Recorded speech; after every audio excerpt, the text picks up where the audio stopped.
Muy buenos días, jóvenes señoritas.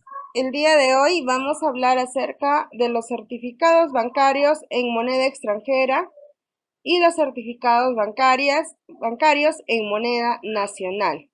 Cuando hablamos de los certificados bancarios, ya sea en moneda extranjera o moneda nacional, hablamos de títulos valores que pueden ser emitidos solo por las empresas que conforman el sistema financiero nacional, los cuales están autorizados según la ley del sistema financiero 2672. Entonces, estos certificados se pueden emitir de manera indistinta, ya sea en moneda nacional o en moneda extranjera. Puede ser al portador o a la orden.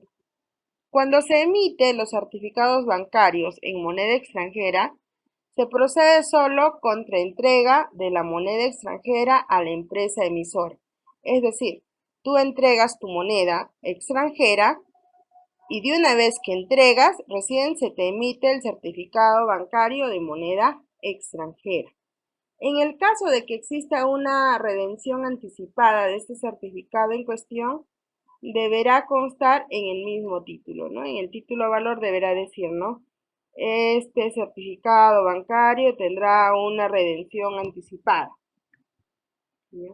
Ahora, los cuales estos certificados también son renovables. Y una vez que se vencen, pueden ser renovados. No hay ningún problema en el caso de la renovación, excepto que haya una cláusula que diga no renovable. Si es que existe esa cláusula donde dice no renovable, ahí ya no se puede renovar.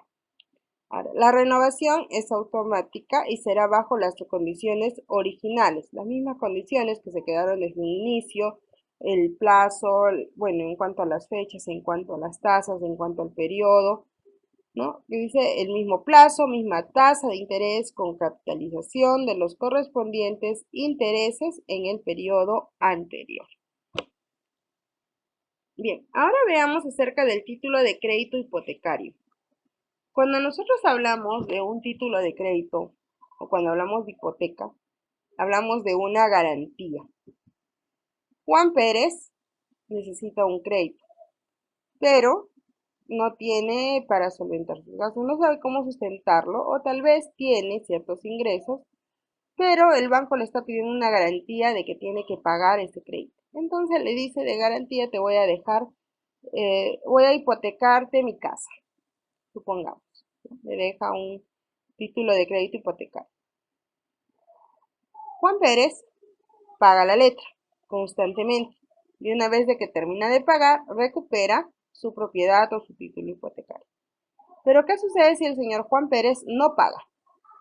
Esa hipoteca o ese crédito hipotecario que quedó en el sistema financiero o en el banco tiene un valor negociable, que quiere decir que el banco puede venderlo o transferirlo a otra persona para hacerse pago del capital y recuperar el dinero.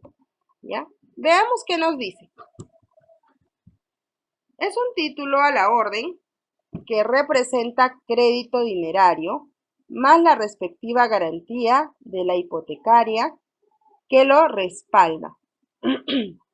Tenemos, por ejemplo, el gravamen o el gravamen lo constituye el propietario del inmueble mediante escritura pública sobre cualquier bien susceptible de ser hipotecado, puede ser casa, terreno o departamento. Ahora, podrá prescindirse del endoso si se prevé que el primer endosatario será un banco. Si es que el banco es quien lo endosa o garantiza este título valor, ya no es necesario que pueda volver a ser endosado, ¿no? Si el primer endosatario será un banco, podrá autorizarse que el acto de emisión, el registrador, señale el crédito y sus condiciones de pago en el título de crédito hipotecario negociable o autorizar al banco que se completen los datos correspondientes, ¿no? Es en el caso de incumplimiento ya cuando se hace transferencia.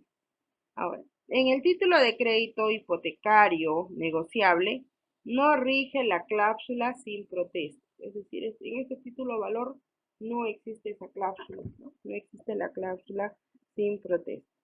Siempre se puede protestar o se debe protestar, es decir, eh, termina de pagar, puede recuperar este título de crédito hipotecario o simplemente siempre puede protestar siempre y cuando haya pues fundamento, ¿ya? A ver, ¿qué más nos dice? El poder irrevocable dado a un banco para que proceda a la venta del bien hipotecado.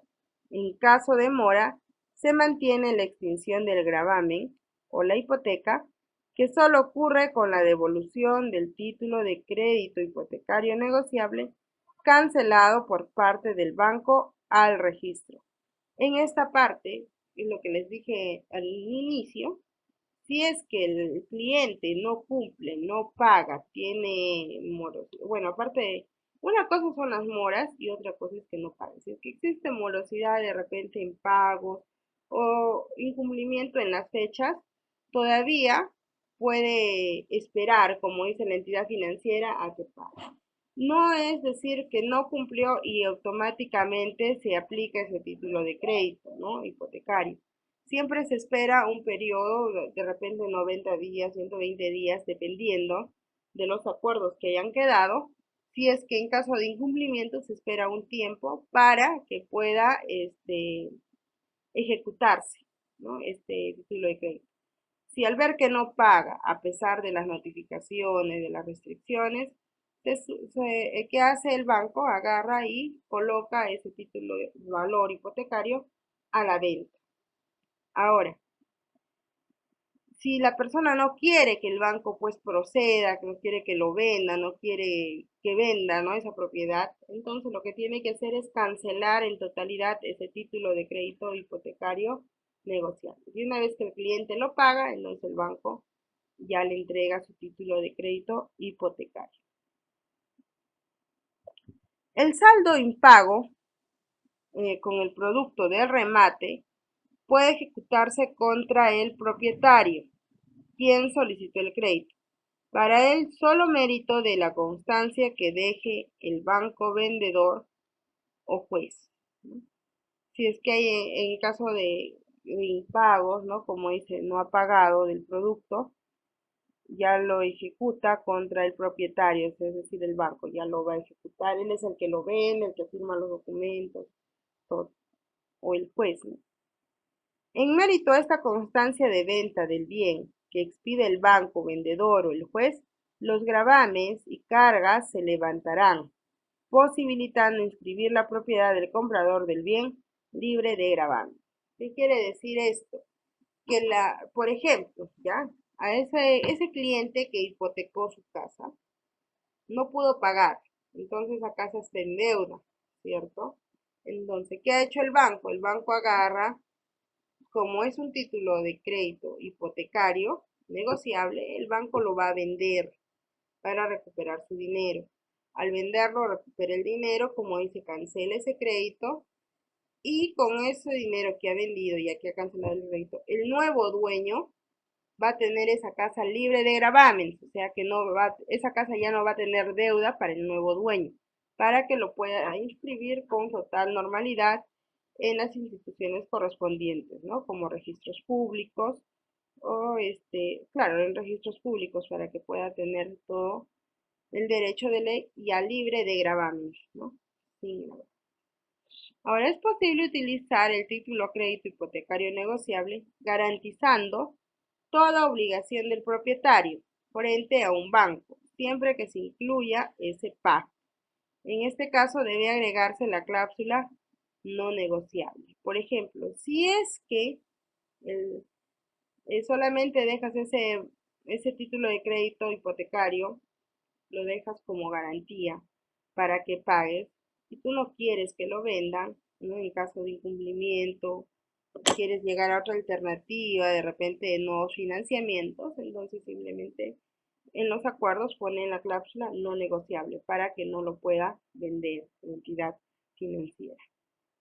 La ley precisa con toda claridad que el bien hipotecado constituye una identidad separada de la masa concursada del propietario, si el tenedor es un banco. Entonces, todo bien que ha sido hipotecado tiene esta identidad, ¿no? Separada de una masa concursal. Ahora, acerca de las acciones. Cuando hablamos de acciones, nosotros estamos hablando que es parte de una empresa, ¿no? Son partes proporcionales en que se divide el capital de una sociedad anónima. Por ejemplo, una sociedad anónima, ya sea abierta o cerrada, digamos que tiene 20 dueños. De esos 20 dueños, cada dueño aporta cierta cantidad de dinero como capital y patrimonio de la empresa. Pero, como dice, cada dueño aporta cierta cantidad. Puede ser en iguales cantidades, puede ser de que uno aporte más, otro aporte menos, y ellos son los accionistas, son los que ponen el dinero para que pueda trabajar la empresa. Entonces son accionistas.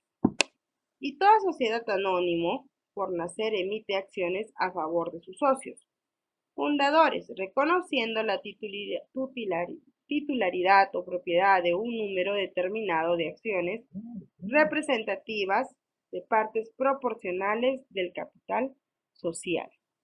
Es decir, que cada uno tiene sus acciones, su porcentaje de acciones de acuerdo a lo que ha aportado. Si uno de los socios aportó más, entonces todo se calcula en porcentajes. Puede haber socios que tengan 30%, 20%, 10%, 50%, dependiendo la cantidad de sus aportes. Hay accionistas que a veces solamente tienen un 3%, un 2%, ¿no? De los aportes. Ahora, solo puede emitirse acciones nominativas, que quiere decir que la emisión de acciones se puede efectuar en títulos, ya sea certificados de manera física o mediante anotación de cuenta. Y ese contenido rige por la Ley General de Sociedades. Ahora, por ejemplo, tú eres accionista de esa empresa, pero tienes poco porcentaje. Tú puedes transferir esas acciones a una tercera persona o primero puedes negociarla entre tus socios, ¿no? Le puedes vender ciertas acciones. La transferencia de acciones entre socios o a terceras personas debe registrarse en la matrícula de la sociedad anónima emisora. Deberás comunicar a la sociedad que vas a hacer una venta de esas acciones. En la Ley General de Sociedades, según el artículo 95, se señalan los derechos que confiere la acción a su titular, entre los que se hallan participar en las utilidades de la empresa, invertir en juntas generales de accionistas con voz y voto, fiscalizar la gestión de los negocios sociales, separarse de la sociedad, entre otros. Se considera valores mobiliarios a todos aquellos emitidos en forma masiva, con características homogéneas o no en cuanto a los derechos y obligaciones que generen. Estos son cuando hablamos nosotros de los valores mobiliarios, ¿no? Entonces, los valores mobiliarios son todos los que están emitidos de forma masiva. Y sus características, como dice, son homogéneas, no en cuanto a derechos y obligaciones que generen. Las emisiones pueden estar agrupadas en clases o series. Son libremente negociables, las puedes negociar de manera privada o tal vez mediante una oferta pública a través de mecanismos centralizados de negociación. Pueden emitirse como valores en título, ya sea en forma física, en forma documentaria, ¿ya? O anotación en cuenta. También los valores mobiliarios constituyen títulos ejecutivos que no requieren de protesto, razón para la cual no es necesario incluir la cláusula sin protesto, ¿ya? En este caso, estos valores mobiliarios solamente, bueno, en este caso no necesita ir la cláusula sin protesto. Ellos no tienen derecho al sin protesto para este acceso a la vía judicial de ejecución. bueno, la creación, emisión y colocación de valores mobiliarios, como en sus condiciones, debe ser observada por la Ley del Mercado de Valores, que es la SMB. ¿Ya? Ahora veamos cuáles son las obligaciones que tienen estos valores mobiliarios. Los valores representativos de obligaciones incorporan una parte proporcional de un crédito colectivo que está concedido a favor del emisor, quien mediante su emisión y colocación conoce deudas a favor de los tenedores de dichos valores. Pueden emitirse nominativos o al portador. Puede expresarse en moneda nacional o en moneda extranjera. Se emiten sujetos a reajustes y su renta puede consistir en intereses, ganancias de capital, índices, reajustes, una renta estructurada, la mixtura de los anteriores, los que asimilan a intereses para todos los fines de ley, salvo disposición expresa distinta.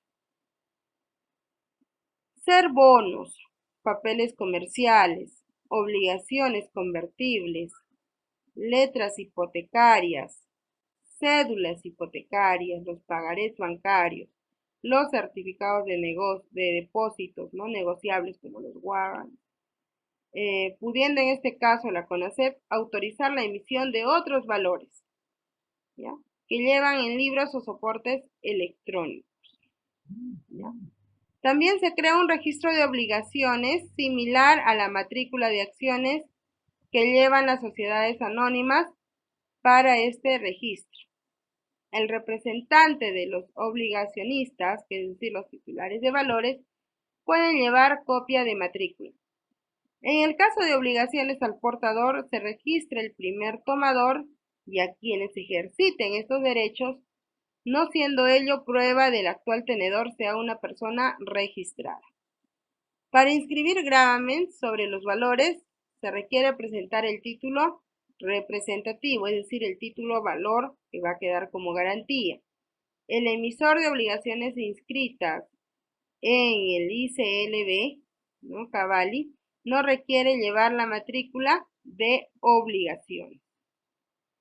Cualquier persona jurídica puede emitir obligaciones, pueden ser convertibles, requerirá, en caso de transformación, de una persona jurídica o modificación del estatuto. Existe un régimen de relación de diversas emisiones de obligaciones que se determina según las fechas de emisión. Las obligaciones que se emiten dentro de un proceso de titulación tendrán como contenido o autorizo y determinen la CONACEP o la SMB, que es la Superintendencia del Mercado de Valores. Muy bien, jóvenes, hasta ahí. Cualquier duda, consulta, me avisan. Gracias.